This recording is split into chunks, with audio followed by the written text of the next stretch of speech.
அனைவருக்கும் வணக்கம். இன்றைக்கி நம்ம எதை பற்றி பார்க்க போகிறோம் அப்படின்னா, இந்த கற்பு அப்படிங்கிறத பற்றி பார்க்க போகிறோம். கற்புங்கிறது இந்த உலகத்தில் மிகப்பெரிய சர்ச்சையாகவும் மிகப்பெரிய சேலஞ்சாகவும் இருக்குது. இந்த கற்புங்கிறது உடல் சார்ந்ததா மனம் சார்ந்ததா அப்படின்றதுக்குள்ளே ஃபஸ்ட்டு வருவோம். இந்த கற்புனா என்ன, அது உடல் சார்ந்ததா அப்படின்னு பார்த்தீங்கன்னா, கற்பு என்பது உடல் சார்ந்தது அல்ல அப்படிங்கிறத நீங்கள் தெளிவாக புரிஞ்சுக்கணும். அப்போ அது மனம் சார்ந்ததா? ஆமாம், அது மனம் சார்ந்தது தான் அப்படிங்கிறதையும் நீங்கள் தெளிவாக புரிஞ்சுக்கணும்.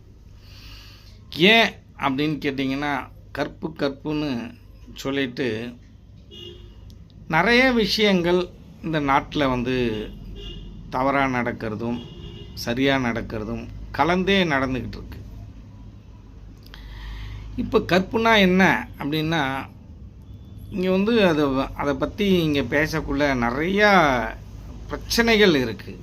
என்ன அப்படின்னா, திருக்குறளில் திருவள்ளுவர் சொல்லிட்டார். என்ன சொல்லிட்டாரு அப்படின்னா, தெய்வங்களை தொழாமல் ஒரு பெண் கணவனை தொழுதால் பெய்யனால் பெய்யும் மழை அப்படின்னு ஒரு குறள் இருக்குது.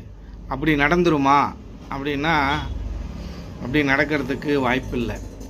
இப்போ ஏன் வள்ளுவன் அதை சிறு தெய்வம் அப்படின்னு போட்டானால், சிறு தெய்வங்கள் என்பது வேறு, இறைவன் என்பது வேறு, யோகம் என்பது வேறு.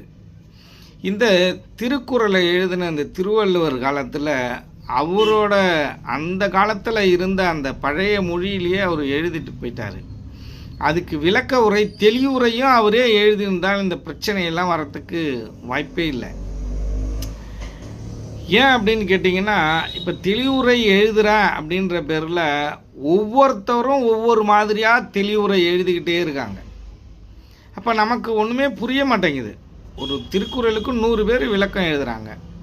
அப்போ இங்கே அவர் என்ன சொல்ல வராரு அப்படின்னா, அவர் யோகத்தை பற்றி சொல்ல வராரு. ஒரு பெண்ணாகப்பட்டவள், இந்த கற்புங்கிறது பெண்ணுக்கு மட்டுமா இல்லை ஆணுக்குமா அப்படின்னு கேட்டிங்கன்னா, 2 பேருக்குமே சரிசமமானது. கற்புங்கிறது மன ரீதியாக சரிசமமானது. ஒரு பெண்ணை மனதில் சுமப்பது என்பது மிகப்பெரிய கற்பு அப்படிங்கிறத நம்ம